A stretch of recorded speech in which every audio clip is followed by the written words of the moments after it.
Assalamualaikum warahmatullahi wabarakatuh. Perkenalkan, saya Alexander Giovanni. Nama saya Dinaria Samawita Damani. Saya Gevira Nur Fatima. Nama saya Tia Bibita Saputri. Nama saya Vika Octavia.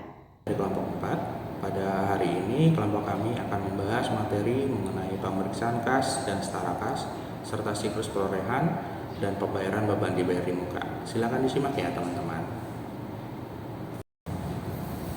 Sebagai materi pembuka, saya akan menjelaskan mengenai apa itu kas dan setara kas.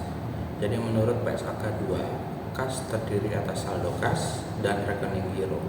Setara kas adalah investasi jangka pendek yang sangat likuid, mudah dikonversi menjadi kas dalam jumlah yang pasti, dan memiliki risiko penurunan nilai yang sangat kecil, sehingga dapat digunakan untuk memenuhi kebutuhan kas segera, bukan untuk tujuan investasi.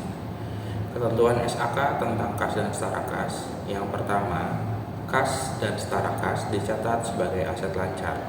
Kemudian yang kedua, kas yang digunakan dibatasi dapat diklasifikasikan sebagai aset lancar apabila pembatasan tersebut bersifat jangka pendek atau kurang dari 1 tahun atau ditujukan untuk melunasi kewajiban jangka pendek.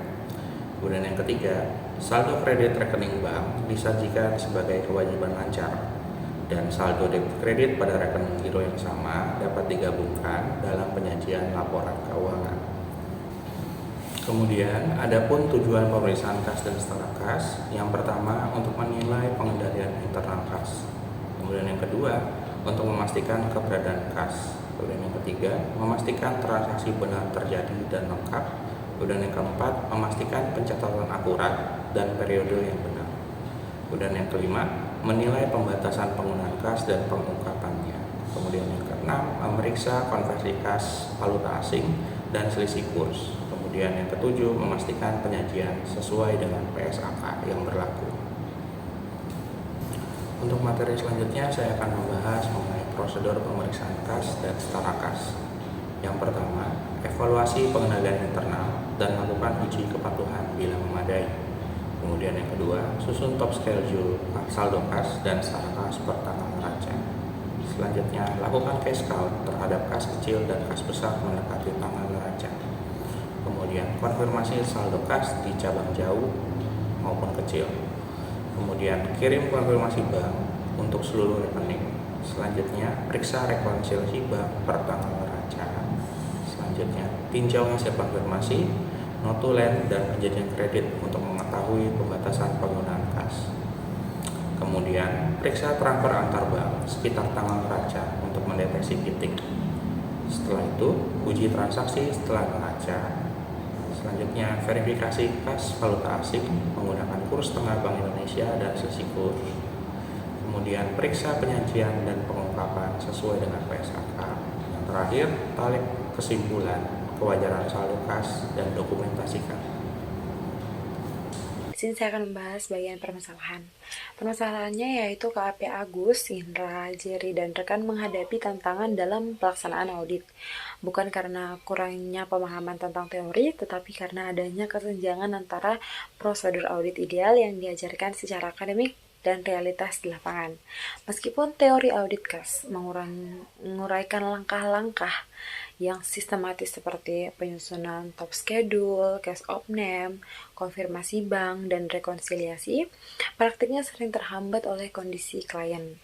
Beberapa kendala utama yang dihadapi yaitu dokumen klien yang tidak lengkap sehingga bukti audit sulit diperoleh, kemudian keterlambatan proses konfirmasi bank yang menghambat penyelesaian audit, kemudian penggunaan sistem pencatatan manual yang meningkatkan risiko kesalahan.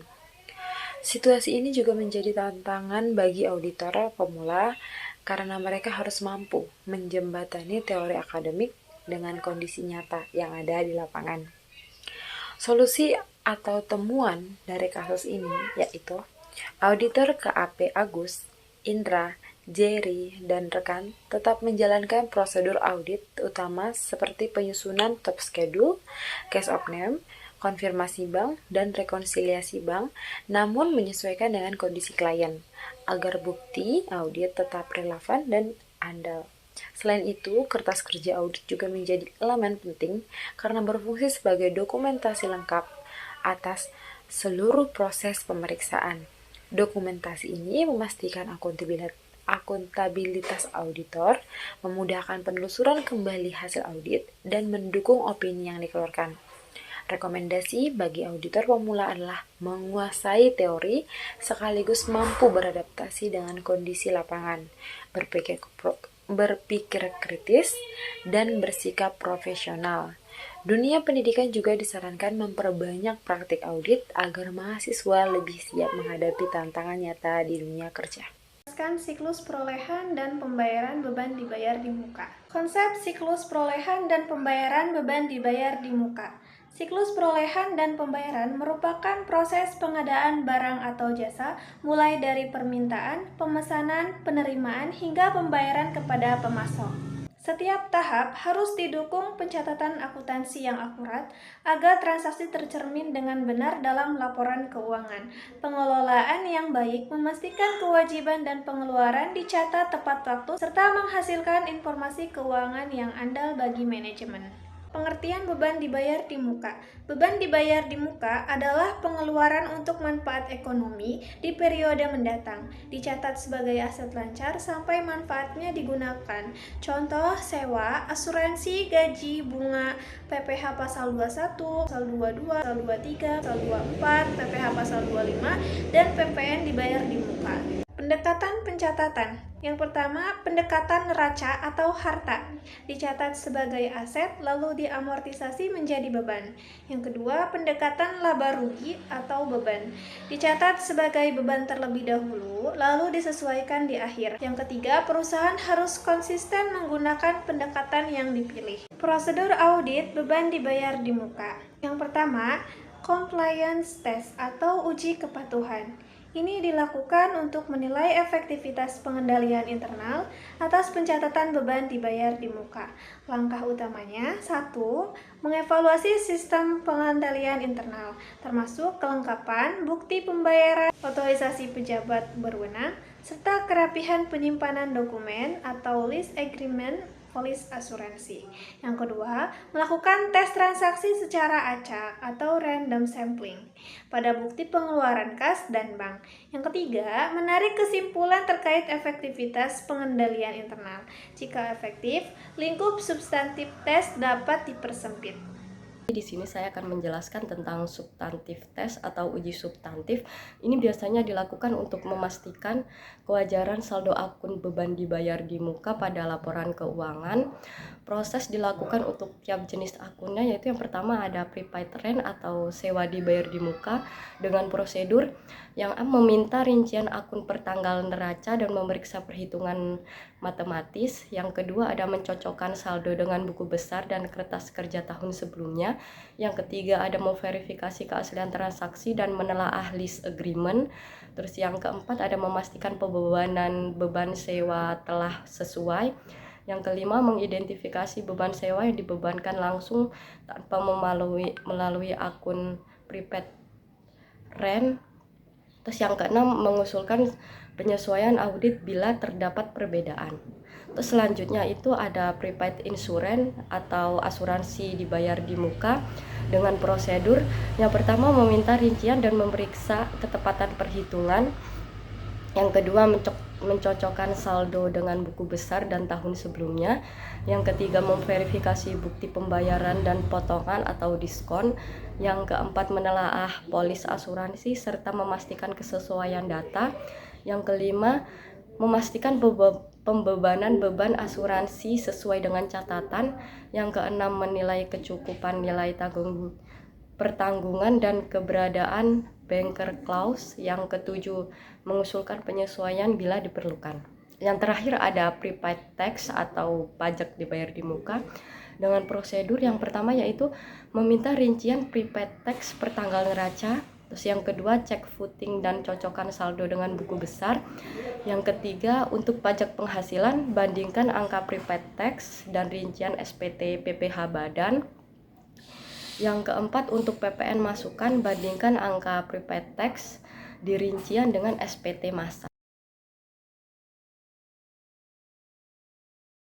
Itu pada periode 2016 sampai 2020, PT Envi Teknologis Indonesia Tbk atau ENFY tidak menyajikan biaya riset dan pengembangan sesuai kebijakan perusahaan dan standar akuntansi.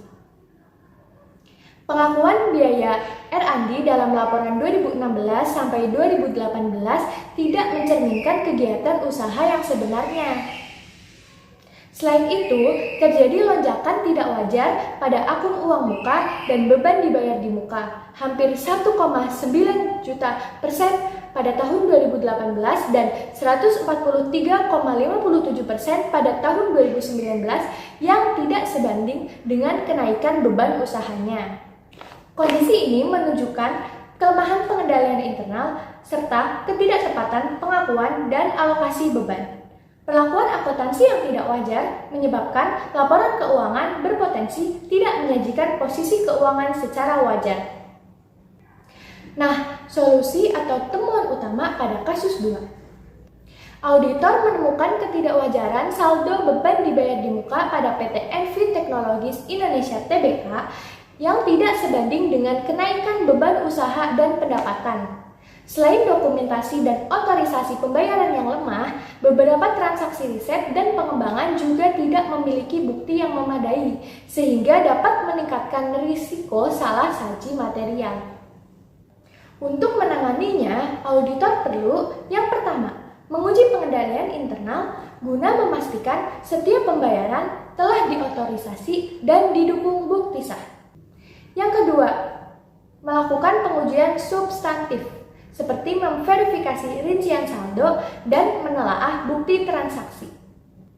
Yang ketiga, menganalisis kewajaran saldo dengan membandingkan rasio prepaid expense terhadap total beban usaha. Yang keempat, mengusulkan audit adjustment jika ditemukan biaya yang salah klasifikasi. Perusahaan juga perlu meningkatkan pengendalian internal dan memastikan pengakuan beban sesuai dengan periode manfaat agar laporan keuangan lebih andal dan wajar.